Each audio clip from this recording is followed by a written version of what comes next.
Hey, hey, hey. Good evening, good people. Can y'all see me? Good evening, I'm back. What's up, Rob? See you. I am going to be having Dr. Mark join me again. So, how you been, man? Glad you can join. We are going to be talking a little bit about anger and forgiveness and anger because people are really, really, really dealing with some anger issues. People are really, folks just mad, angry, walking around just angry at themselves, angry at other people, not able to let go. No forgiveness in their hearts. It's crazy. It's really crazy. But I wanted to keep with our Wellness Wednesday theme, and there he is. Send a request to join, Mark.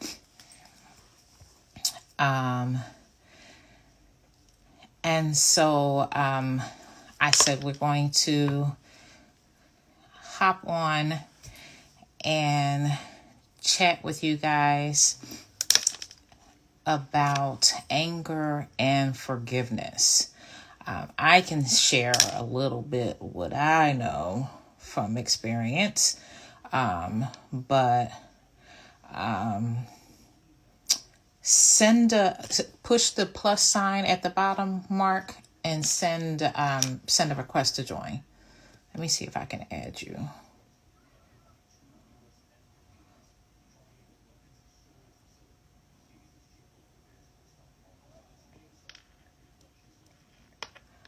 I'm trying to add you. Mark, can you hear me? 1 second, y'all. We are going to get Mark on here. Mark, if you push the plus sign at the bottom where the camera is, it will send me a request.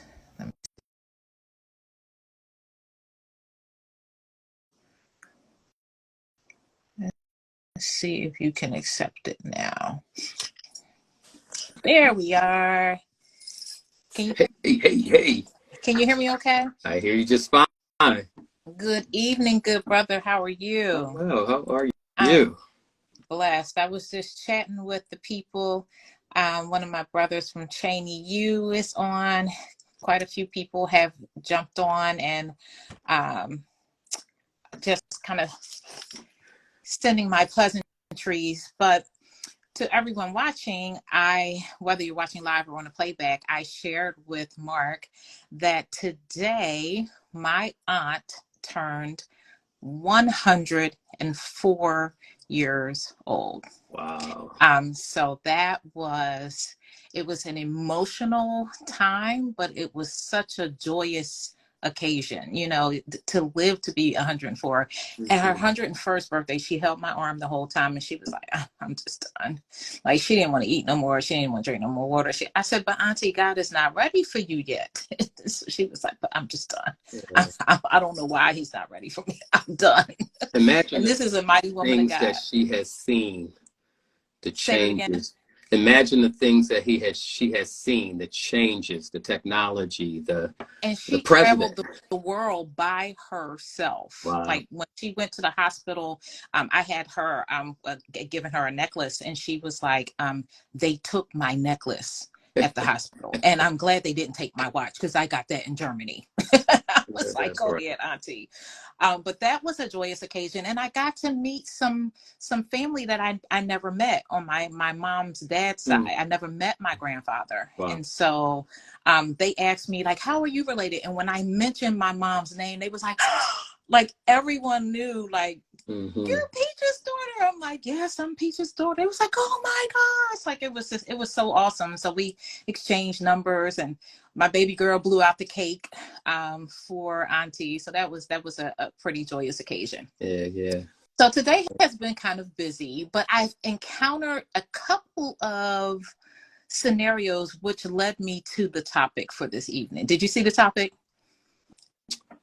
Anger and the power of Forgiveness. forgiveness. Wow. Yes. Wow. So I started off saying that you'll have some fancy descriptions or Probably not. feedback to offer, but I had a conversation with a loved one today, and this is something that I do often because I've experienced holding on to someone hurting me, right? Yeah. And saying no, like me just forgiving it. Okay, I forgive you, but I'm still holding on to it. And I didn't have even the understanding that I have today of taking communion, right?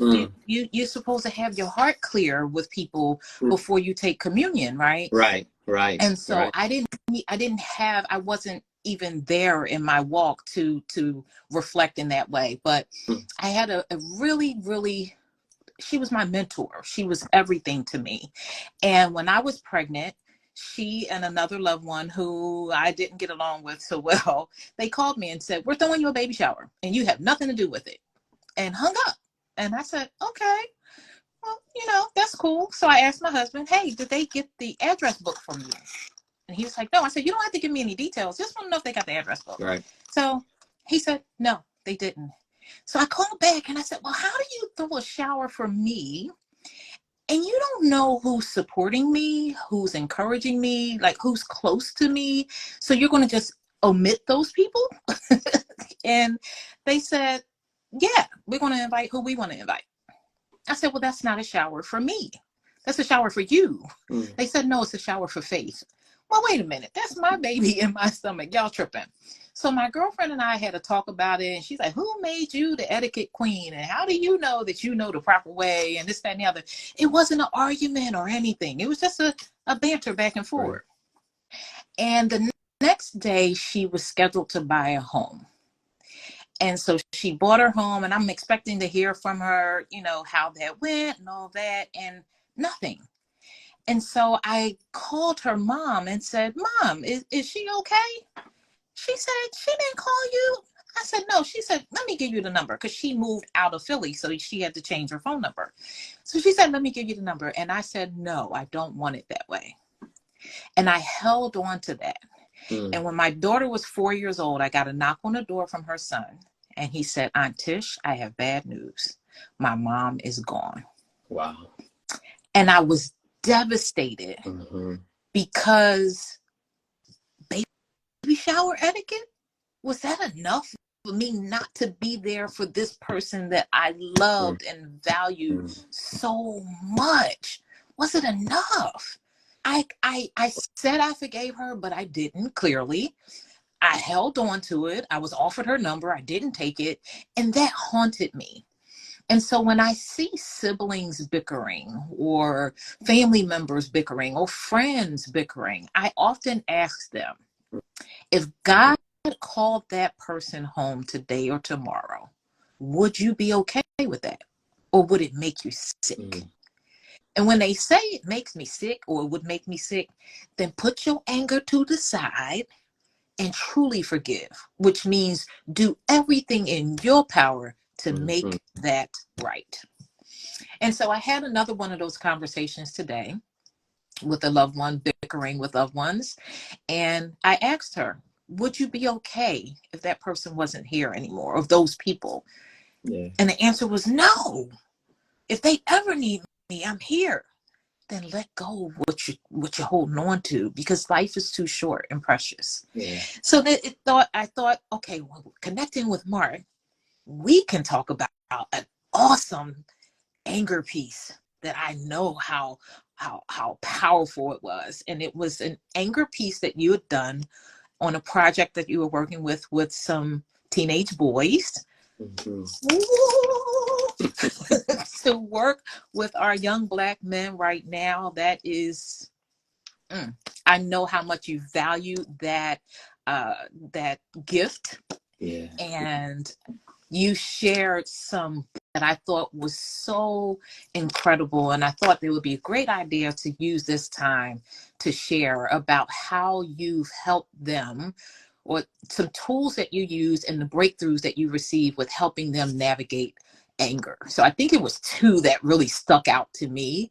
One was one touching another, and I forgot what the other one was, but I'll let you take it from here and just share on some of the breakthroughs that you were able to achieve with the young men, Yeah.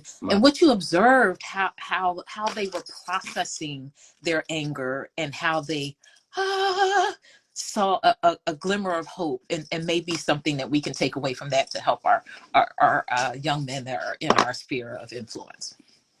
Yeah. This is such a really deep topic, and so many people wrestle with anger.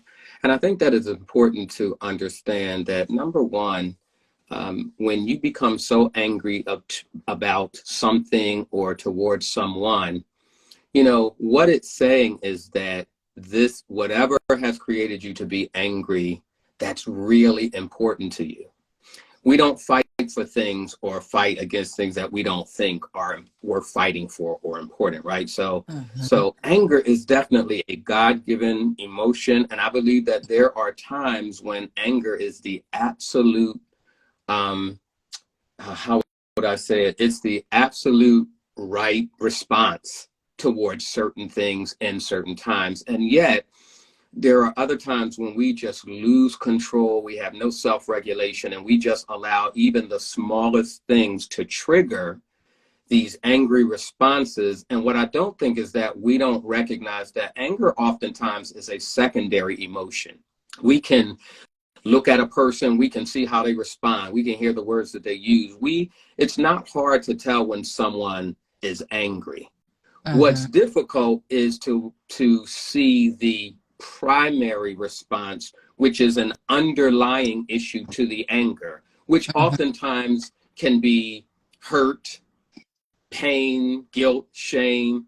And those are the things that will, be happening underneath the anger that we oftentimes experience, or even that we are projecting onto someone else.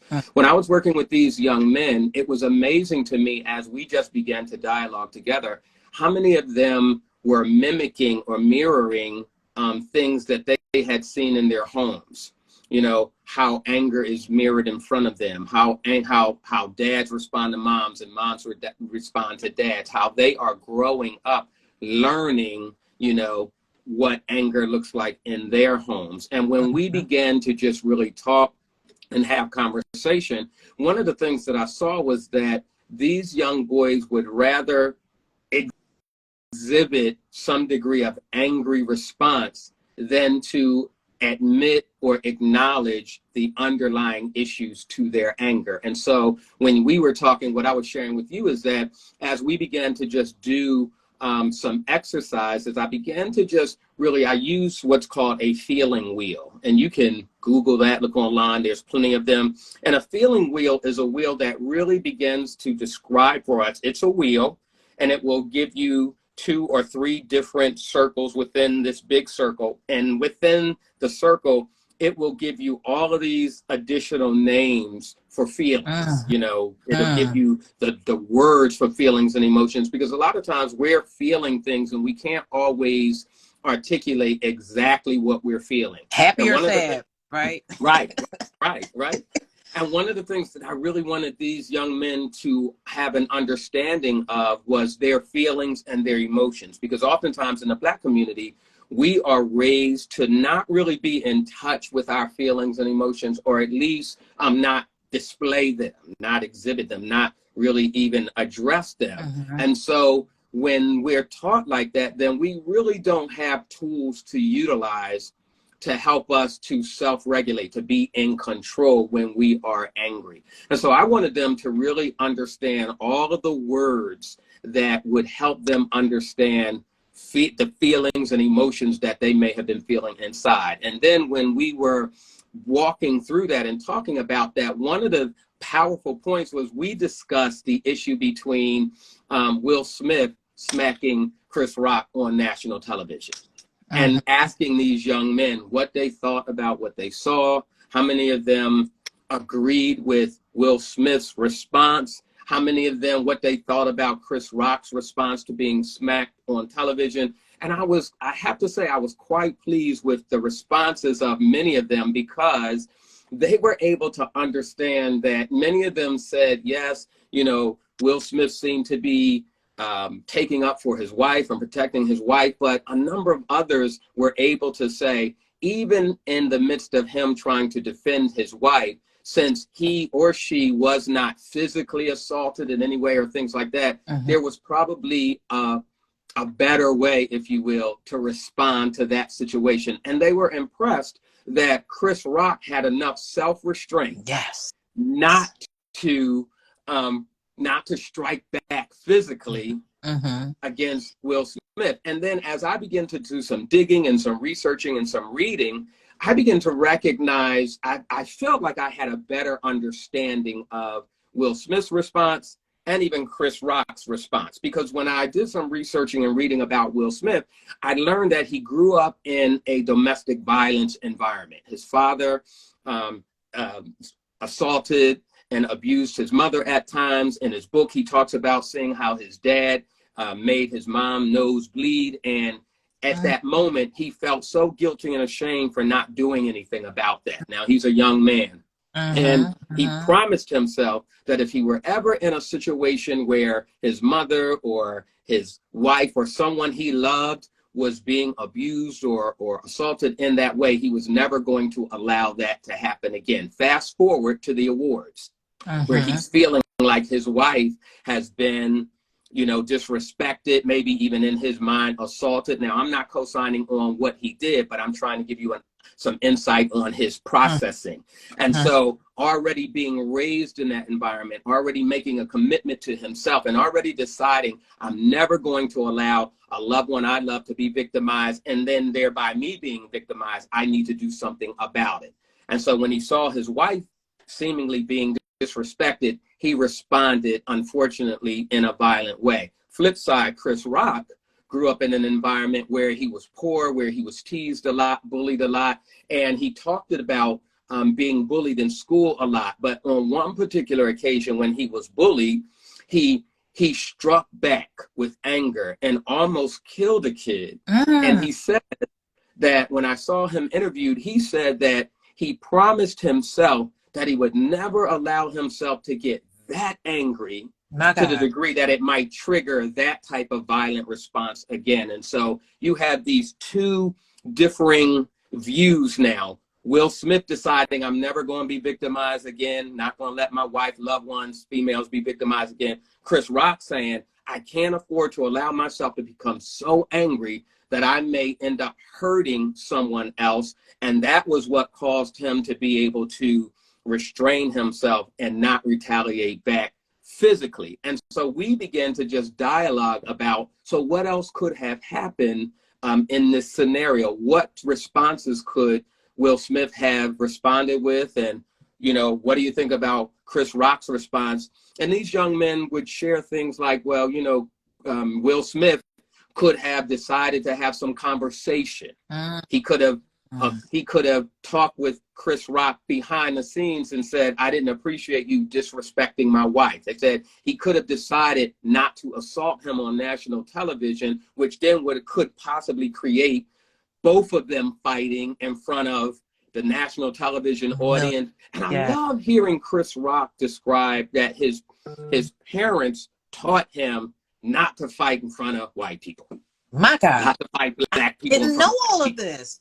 Wow. And so it was a powerful moment. And me and these boys were able to really unpack these things, which then I saw it play out in the classroom. So one boy has his head down on the table, sleeping, if you will, not paying attention. Another boy is sitting behind him. And they know that in the classroom, one of the things that I would do is when I would see the young men getting tired or sleeping or whatever, I would make them stand up behind their seats, something that I learned in the military. And they would do that to us when we were learning, felt that it was boring, whatever, tired. they would make us stand up so that we wouldn't fall asleep. And so I began to have this happen in the classroom. Well, one of the young men behind the young man who was laying on his desk touched his back, and the young man who was laying on the desk responded in like an angry way. You know, he slapped his hand off of him and he said some expletives to him, things like that. And as I get it in control, we decide to process this moment. And I asked the young man who was laying down and who responded so angrily, "Why are you so angry? What was that about? Why did you respond verbally the way you did?" And he said, "Because I felt disrespected. He shouldn't have put his hands on me." So I had the other young man hear him and his complaint. And then I asked him, "Why did you put your hands on him?" And this is what he said. He said, "I was trying to look out for my classmate. I knew you were going to make him stand up and that could be embarrassing to him. So I wanted to try to warn him before you made him stand up." So when I asked the first young man, what did he think about that response? The first young man said, "My bad. I didn't know he was trying to look out for me. I thought he was trying to disrespect me, and I retaliated because I thought it was disrespect. Now that I see he was trying to help me, I want to apologize to him." And he apologized to him in front of the entire class. They shook hands, and for the rest of the 5-week course, these two young men seemingly had a respect for one another. And I just loved that I got an opportunity to process this with them and to show them that, number one, violence is not the way to go initially. And then secondly, sometimes you may be assuming one thing, but conversation and dialogue might help you to see that it's an altogether different thing. And Totally these are different. the things that can help our young men live a long, productive life instead of being shot down in the street because they've entered into some angry, violent fight and misunderstood a lot of things. In the moment. So I want to unpack this just a little bit to give you guys the backstory. So these young men, correct me if I'm wrong, they were 8th graders, right? So that's like 14 years old. Yes. What a pivotal age right now, right? So these were 8th graders selected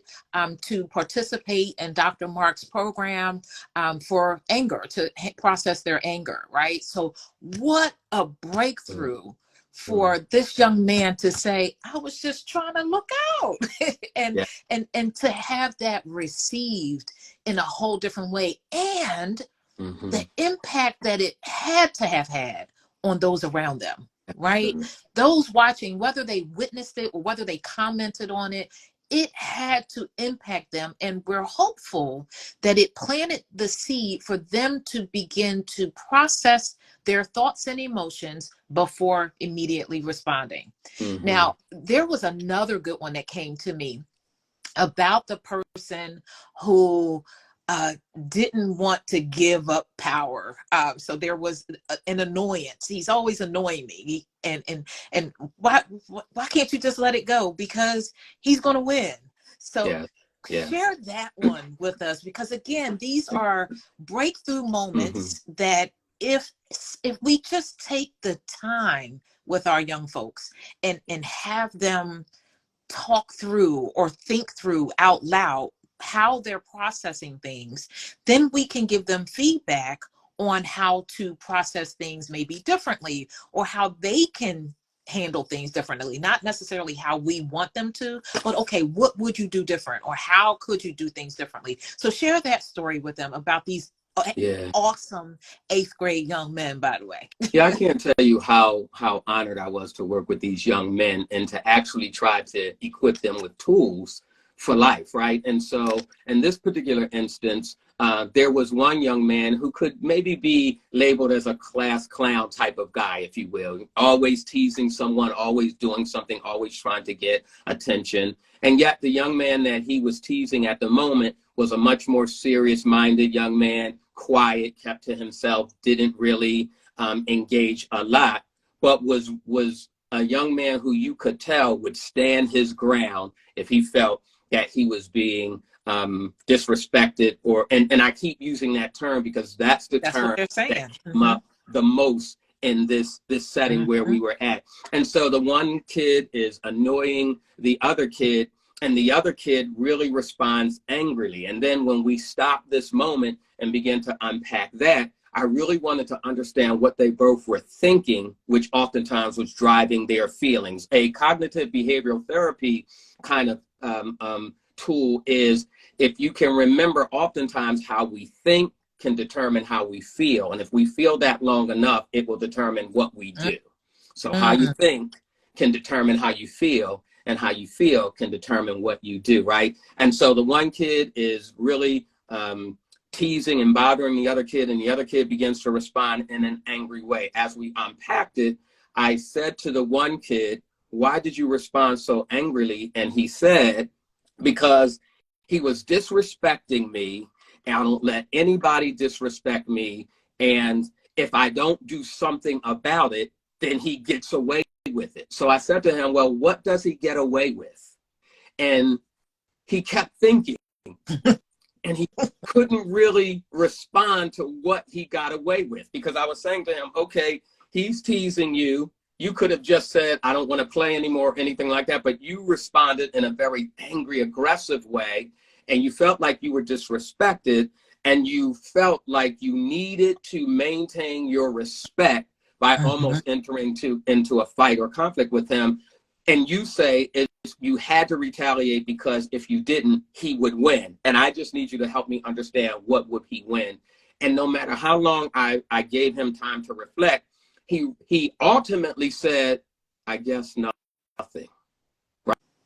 Right? And that was the point. Like, I needed him to understand, your thinking can cause you to be impulsive. Or if you have negative thinking, it can literally influence you or make you believe that the person is getting away with something, when in actuality, they're not getting away with anything. But you have just gotten yourself so hyperactive to believe that if I respond any way other than anger and aggression, then he gets away. When in actuality, there was nothing he was getting away with. And he just had to respond to that, moment. like, nothing. Yes. And you saw the light bulb go on when he said, "I guess nothing," all at the same time, because I really took time to unpack this. I felt like this moment was a teachable moment and was far more important than even the material I had. And so that was what I loved about these young men. I went in with material to share, but I didn't allow the material that I prepared override these teachable moments that were happening all the time in this 5 weeks I spent with these 15 eighth grade boys. And when I finished the program and gave them like a little mini quiz at the end, that was one of the questions. Like, when you are feeling disrespected, why do you respond the way you respond? And they wrote down there, "Because I don't want to be disrespected." And then the follow-up question was, "What do they win?" or something like that. I phrased it like that from that scenario. And they all picked up on it and recognized, well, a lot of times there's nothing that they're winning. I don't even have to respond like that. I don't So have it was powerful. It was powerful. Yes, It was so powerful. And so I think I wanted Mark to share these examples because they're just two small examples of, if we push the thought, and encourage our young folks to think about what they're doing before they do it. And truth be told, it's not just the young folks that can benefit from these couple of scenarios, right? I'll raise my hand to say that God is still working with me on my anger. Like, I come from that pop off world. I used to fight a lot. Don't you say nothing, Mark. I used to fight a lot. I was something, right? And so I still have that person in me. So I try to lead with God and let my light shine, and try not to let things get to me. And sometimes I'm triggered when I don't want to be. So I'm literally starting my day off with prayer and meditation and all these things to help me. And also something I got from Judge Lynn Toler. know what your triggers are and have a talk with them in the morning Yeah. before they come after you, right? So understanding, okay, I know this is a trigger with this person or that person. So in advance of being in their presence, how am I going to handle if they say this or do this so that I don't come out of character? And so that's a conscious effort for me at all times. But I think in today's times where people are so angry, even tooting the horn, we were just driving. I was telling my husband, I said, we're not in a rush, babe. We're not in a rush. So when people are doing goofy stuff in front of you, just let them do it. Yeah. Just let them do it. And he's like, yeah, you're right. We're not in a So rush. Sometimes when you're in a rush, you that's got to be a little quick. such an important moment. I'm reading the question here from B. Marie. Do you think that was a learned behavior he exhibited? And I think in many instances, they are learned behaviors, right? Oftentimes we are products of our environment, who raised us, where they raised us, how they raised us, what we were taught, those spoken and unspoken rules and messages that we receive in the system that we were brought up in. And so a lot of times I do think that it's a learned response or behavior, but that's what I loved about the class. We were able to show them that there were different ways that they could respond. And here's something that was the most important thing about this class for me. I gave these young men permission to be angry. Because I think that a lot of our young Black men, I think that a lot of the violence that's occurring in our streets today, I think that a lot of the gun violence that we're exhibiting and seeing, I think that the root or the genesis of it oftentimes is anger. I think a lot of these young men are angry at a whole lot of things. They're angry at the criminal justice system. They're angry at the racism and, you know, the prejudice that they experience on a daily basis. They're angry when they are mistreated, abused. They're angry at how the police handles them and disrespects them and speaks to them. So they are angry. And I had an amazing moment when I was in school. We had a diversity class. It was a diversity in therapy class. And the purpose of the class was to help clinicians in general, white clinicians in particular, understand the importance of trying to become culturally competent when you are meeting and seeing and trying to treat people of color. And they gave us this assignment. We had to introduce ourselves to the class using 3 props and share with them who we were. And after a lot of deep thought, I decided to give my presentation like this. I started out, my name is M. David Goodson, and I'm an angry Black man. Yes. The air left the room. The white folks were a little uncomfortable. You know, people of color weren't quite sure where I was going. And I just began to share my story. And I began to share with them, the gist of it was, you know, because I've experienced racism, because of the prejudice, because of the disrespect, because of the, you know, the stereotyping, because of the microaggressions, because of the police brutality, because of how many people, Black men, are shot and killed unarmed.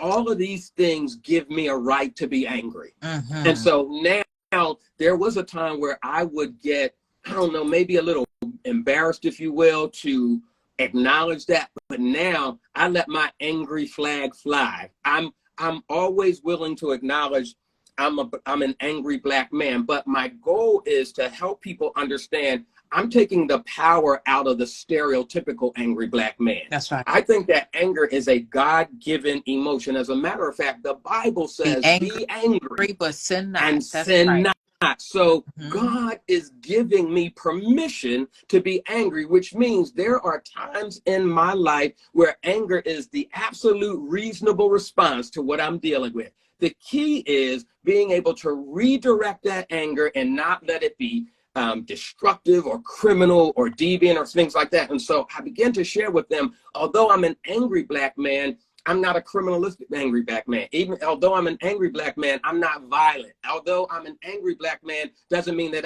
I lack control. And I began to take the power out of the stereotype or the stigma of a Black man being angry. But when we just, and here's my hook. I always move around and I share, I'm angry, but because of my history, I have a right to be. That's right. I have a right to be angry because of my history in America. And yet I'm learning how to take that anger and still acknowledge that it exists and that it's happening all the time, but yet I don't have to live up to the stereotype. I can actually even destroy and smash the stereotype and share that it's okay to be angry without being all of those things that the stereotype says comes Come from with the that. anger.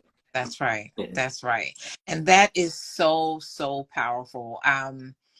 It's okay to be angry, people. It's okay. It's okay to be frustrated. Like, I was just watching the protests Mm-hmm. regarding that's happening in Palestine with the Palestinians, Right. the genocide. Let's just call a spade a spade. The genocide that's happening in Gaza, and um, someone said that's not our fight, and the host of the video said, um, if it's not your fight, then that's fine. But then you just kind of move on in the way that you want to move on. But don't yuck our yum. Like, if we feel like this is something that we need to stand for, and we're standing with our sisters and brothers. There were Jewish people present with Palestinian people, or people that love. There were people, it was led by Dr. Cornel West was there. Um, um, yeah, there were there are people from all nationalities that feel a way about it, right? And if that's not your thing, if it does not make you angry, do not tell someone else that they're wrong because they're furious.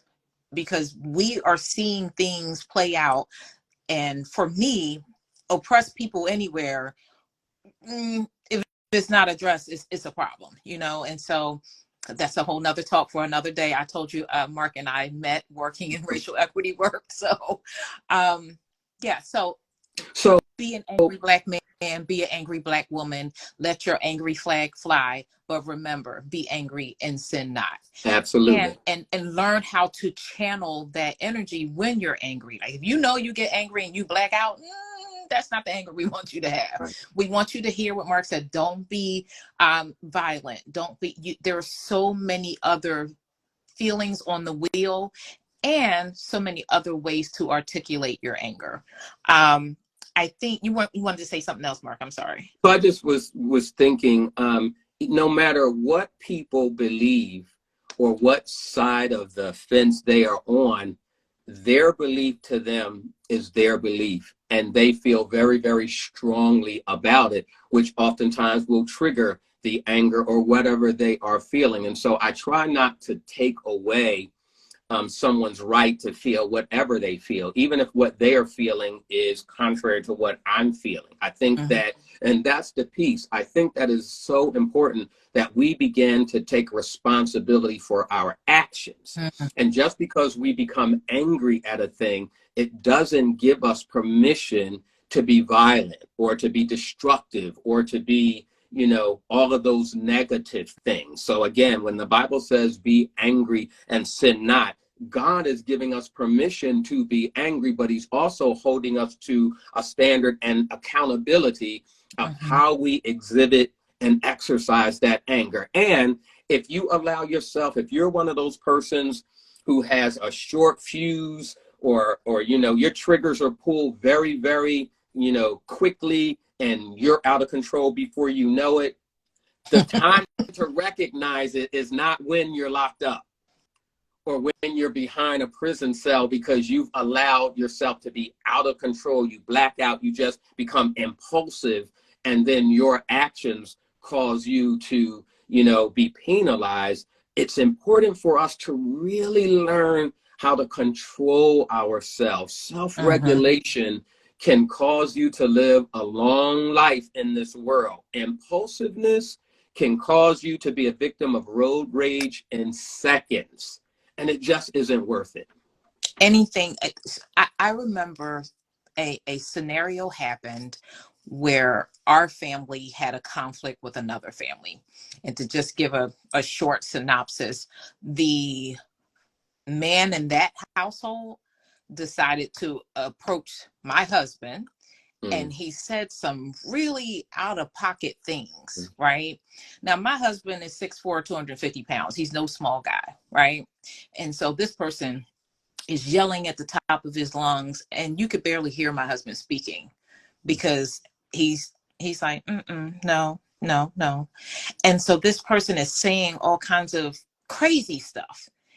My angry trigger went off. So Mm-hmm. I'm ready to go jump into this conversation and give a verbal thrashing, piece of my mind, right? And I said, you know what? I need to let my husband handle it. Mm-hmm. And then I found myself upset with how he handled it. And I took that to bed with me. Then I went to work the next day.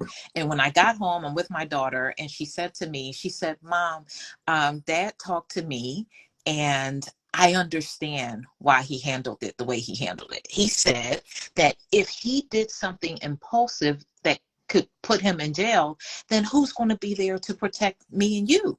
Mm-hmm. And I was like, wow. And so I went to my husband. I said, you know, some people think that it's admirable to have a man fight for them or whatever. And I think in that moment, I had to tell my husband, I have a newfound respect for your Mm-hmm. level of manhood. What you did was exemplify what a man does. He said, gorgeous. None of those things that person was saying was true. None of them. They didn't bother me. It didn't bother me that he was calling you a name or calling me a name. Or what he said was, your wife wants you to kill me so she can sleep with me. Who says that to someone? And I wanted to say, you little low life, I wasn't there, you know. But my husband's like, I know that, I know what I have in you. And none of that mattered to me. None of it mattered to me. So I didn't need to respond. And I'm thinking like, I would have had my hands around that person's throat. Like, you can't stand in front of me and disrespect me like that. And he said it wasn't disrespect to me because it wasn't true. He was just a rambling idiot in the moment to me. And I have too much to lose. I have a family. I have a wife and daughter that I'm responsible for protecting. So if I did something in the moment that could have landed me in jail, and it just blew me away with my level of respect for my husband. Not that it wasn't already through the roof, but just knowing that I'm not with a fickle being that has this false bravado, or you not gonna disrespect me, and then he's behind bars and who's protecting us, right? So he was able to in that moment put us first and realize that this wasn't that important at all. It really didn't matter. So that was pretty cool. Yeah. All right. So, but go ahead. I just applaud him for his response, where he just really used a fire extinguisher for the fire instead of pouring gasoline on it. And because he knew who he was, that's right.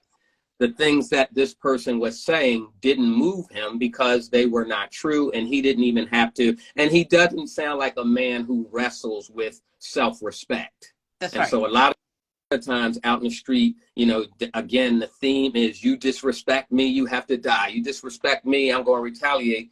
When in actuality, man, you know, oftentimes maybe we need to even talk about what respect is and what is not respectful, those kinds of things in a later session. We have some Wellness Wednesday. It's enough going on in the world to unpack for years to come. Yes. So I want to shift because we're short on time. I do want to shift to, we talked about anger, and I want to talk about forgiveness. So for me, one of the ways that I encourage people to forgive, because people call me for advice a lot. And one of the ways that I encourage people to forgive is to, one, understand, have you found yourself in a situation where you needed God to forgive you? Period. Did you hurt someone that you didn't mean to hurt? Did you say something a little too abrasive to someone that you love? Are you standing in need of forgiveness ever? Right? And if your answer is no, then okay. This conversation is probably not for you. But if your answer is yes, that's one thing. And then the other way that I mentioned earlier, if something happened to that person, if that person was taken, snatched from the earth today or tomorrow, would you be okay with it? That is enough for me because I lived it. It's enough for me to say that there's nothing so big with people that I love that I can't squash and get past. I won't let that kind of thing linger. I won't let small things linger and hurt relationships ever again because I experienced it. So if I could help someone prevent themselves from having that kind of pain, I try to do it at all costs. Mm-hmm. What are some tools that you think we could leave with people to help them to forgive? Because we hear forgive and forget, or I'll forgive, but I'm not going to forget. Mm-hmm. My mom, she was one that if you crossed her, it was curtains. There was nothing you could do to go back. It was she put you in a box of cast you away, and she didn't want to have anything to do with you.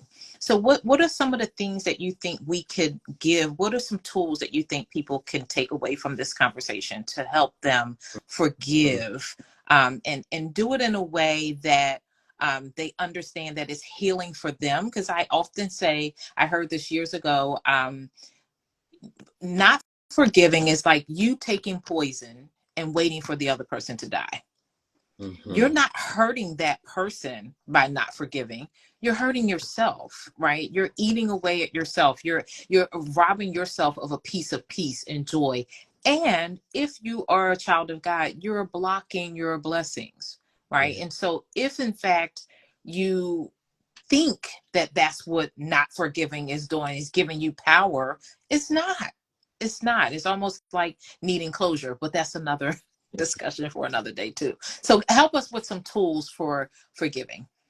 So, I think that one of the things that might be necessary is to really get some help with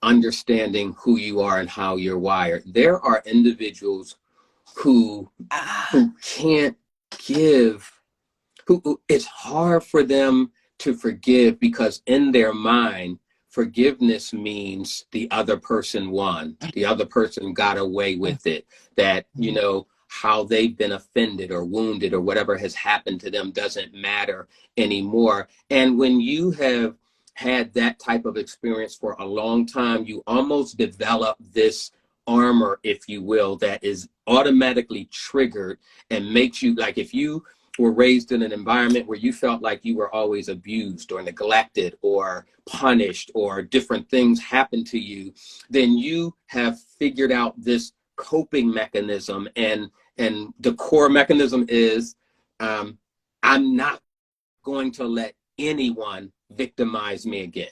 I'm not going to allow anyone disrespect me again. I'm not going to allow anyone to do this, that, or the other to me and get away. And that's oftentimes the thinking behind the action. The person does not necessarily want to be this person who can never forgive. But one of the things that's probably hindering them is that they're feeling victimized. And they're feeling like, here we go again. It may be a different person, different day, but in their mind, they're connecting it to these same scenarios that have happened and taken place in their lives, all their lives. And so one of the things that I think is important is that, again, as you were sharing, forgiving someone is more about you than the person. That's A lot of times people have offended us, have done things to us years ago. They've forgotten about it. They've passed away. They let it go. And we're still stuck in time in that moment. And you're going to bed still angry about a situation or circumstance, and I've totally forgotten it. So when we forgive people, it's really not about them as much as it is about us, because we're the ones who have to grant the forgiveness. Right. We don't always look at it like that, but that's really what it is. A person can't be forgiven except you first put yourself in the position where you're willing to forgive them. And then when you position yourself and you're willing to forgive them, then they can receive that forgiveness from you. But if you're not willing to give it, you harbor it, and then it ends up doing more harm to you than the person who you feel you don't want to forgive, right? And so it's important for us to just really understand that we can release the person who hurt us. It's not that they get away or they walk away. We're releasing them and saying, I want to be whole. And and I cannot be whole without forgiving you and releasing you. And then the Yes. second piece is remembering, there's a scripture, I think it's somewhere in Luke, where Jesus talks about, someone asked him, Master, how often should we forgive a person? And he says something like 70 Seven times seven. Right, right. It's not really about the 70 times seven. What he's saying is you really kind of just have to forgive people for as many times as they need to be forgiven. And why is that important? Because the same way that you forgive people, that's kind of how you're setting yourself up to be forgiven, Yeah. right? And so forgiveness is a trait that we have to exhibit and be willing to give, right? And when we remember that we're forgiven, then it should help us to recognize how important it is to forgive, right? So it's really important for us to understand, if you can remember that you're forgiven, we all have done some things that we're never going to share with anyone openly. Some of the things that we've done, maybe gotten away with, maybe did, we're going to take that to our grave. And yet God knows everything that we've done, and there's not anything that he won't forgive us for. And so just like he's leading by example, we have to have that same desire to forgive. And then maybe it might even be important to recognize, was losing the relationship worth not forgiving the person, right? Yes. Sometimes it is. Other times it may not be. And so I think that those are important points, right? Like remembering forgiveness is more about someone else than it's more about you than it is about the person that you have to forgive. The fact that you are releasing the other person, they cannot be forgiven except you grant it. That's right? And so that places the power in your hands. And then recognizing that we're all in need of forgiveness, right? And the fact that we serve a God who is willing to forgive us of our unrighteousness, we in turn have to, exhibit the attributes and the characteristics of Christ, where we forgive others. And that there will be times where you may have to forgive a person multiple times. Now, here's the rub. Forgiving a person doesn't mean forgetting that they wronged you. That's right. It doesn't mean that you have to set yourself up to keep being wronged by that person. You can forgive them and then now establish a whole different level of relationship with them, or have no relationship with them, right? You're supposed to learn from these situations. And so when a person has really wronged you, forgiving them is for you.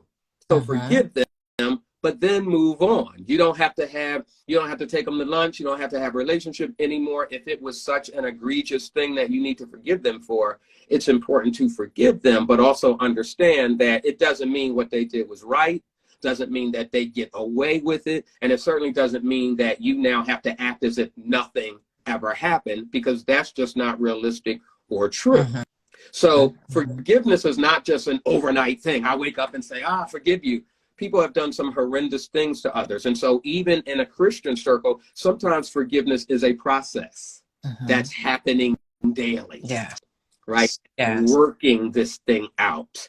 And I'm now willing to consider forgiving you. And now I'm willing to forgive you. Now I'm willing to process what you did to me. Like it's this ongoing thing. And then one day you wake up and recognize, wow, I actually have forgive them and I'm free.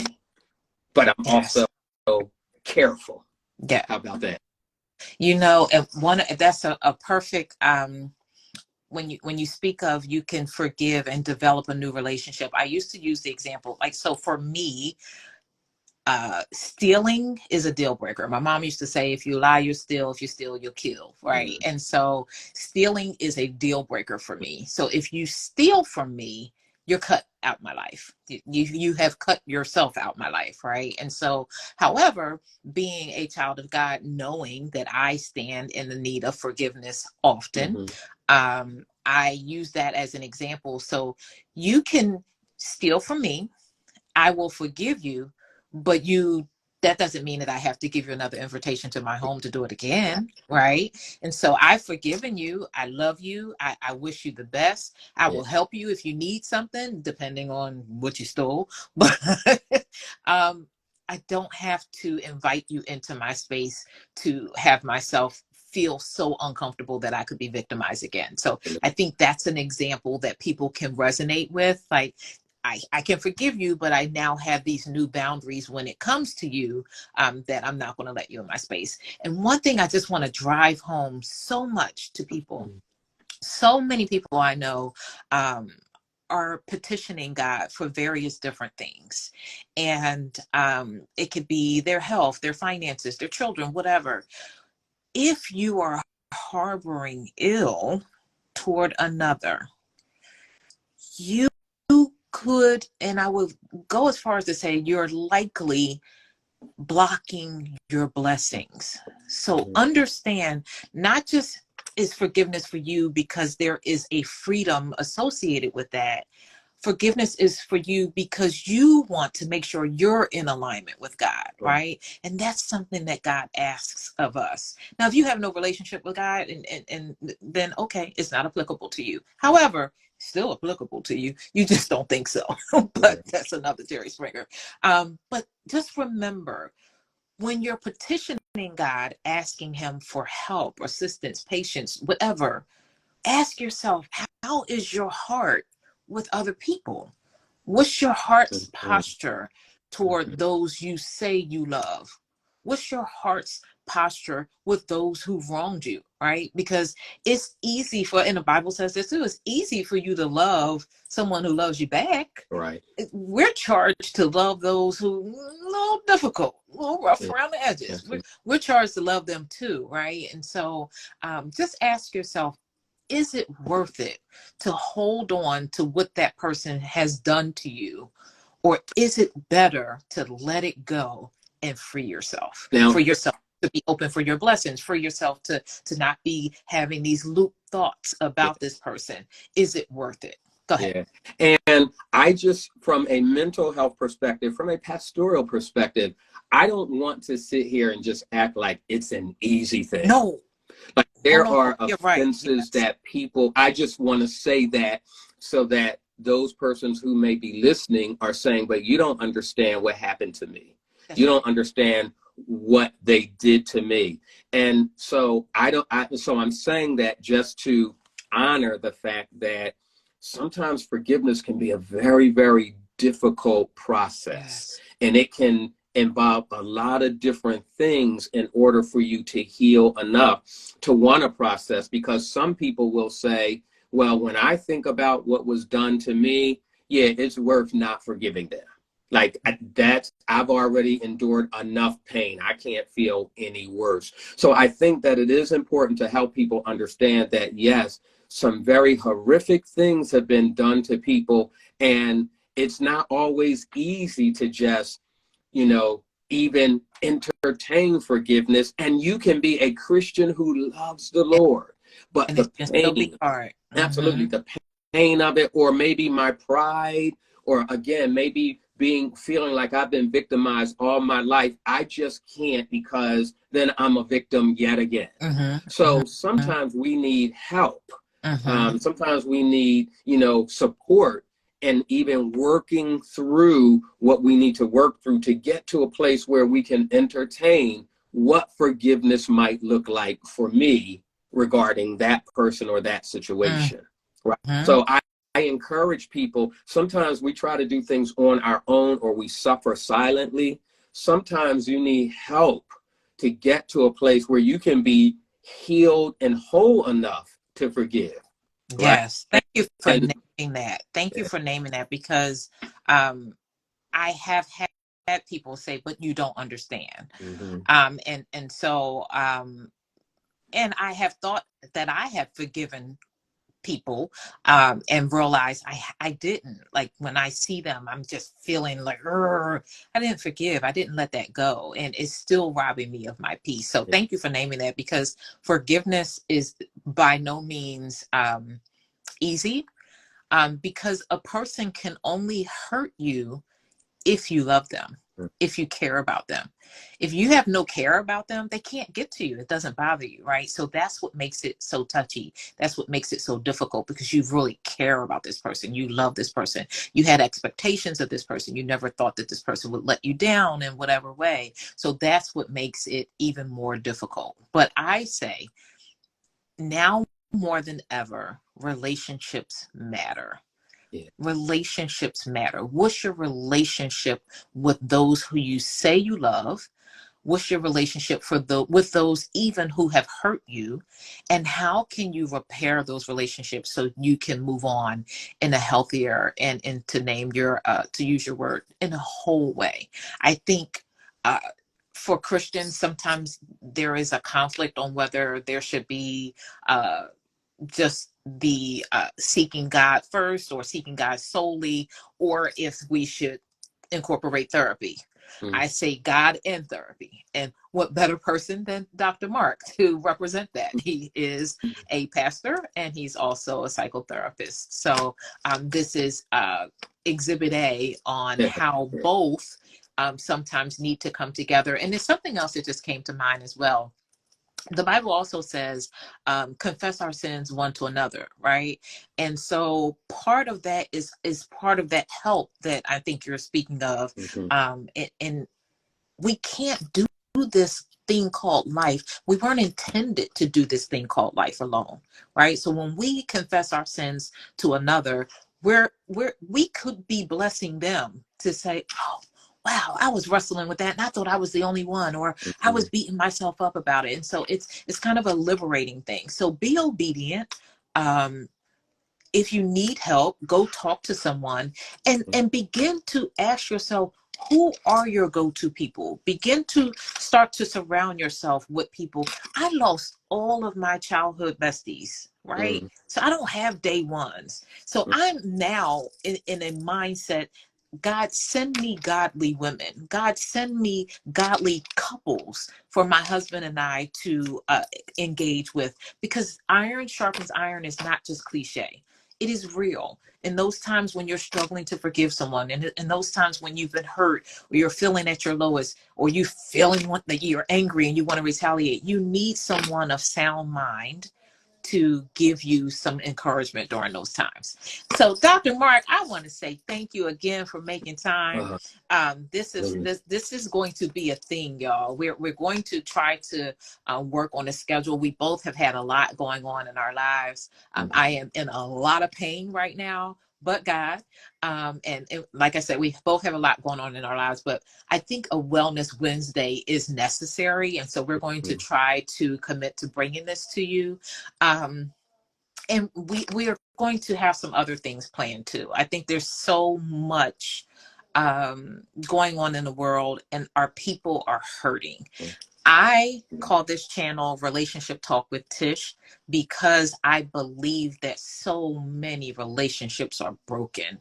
So many relationships are fractured. B. Marie, I just realized that's you, Bridgie. Hey, sis. So many relationships are fractured. And thank you. So many relationships are fractured that we need, if we could do a small piece to help someone. I always said by myself, if I could touch just one. But I know the level of knowledge that Dr. Mark brings to the table. And so I want you guys to experience that too. So if anyone has any questions or concerns, don't hesitate to drop them in the comments. Please share. There may be something shared tonight that can bless or release someone else. And I also say at the end of every video, like, be kind to one another, because you never know what someone else may be going through.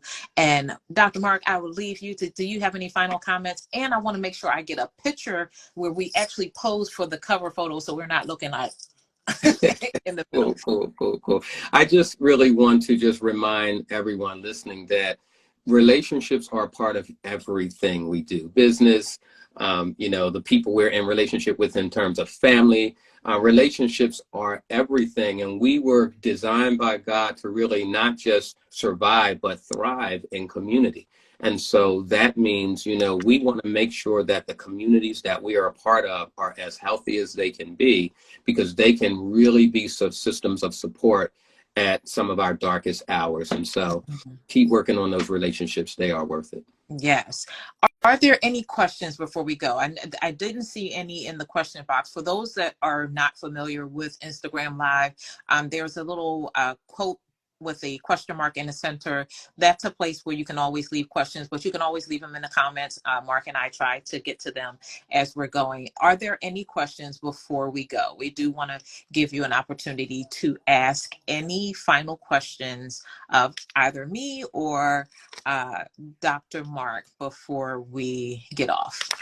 So I'll give a second to see if anything comes through. I cannot say it enough. Be kind to one another, because you never know what someone else may be going through. And I really, really mean that. People are walking around hurting. People are hurting. People are losing loved ones. People are dealing with some of the unfathomable experiences of life. So be kind to one another. Okay, Mark, I want you to smile for the camera so I can take a picture. Okay, there you go. All right, I got us a nice little screenshot, so I'll use that as our cover. Thanks, everyone, for joining. Please share. Create a wonderful day. Be safe. Okay, Stay God bless. well. Thanks, Mark. Take care, everyone. Peace. Good night.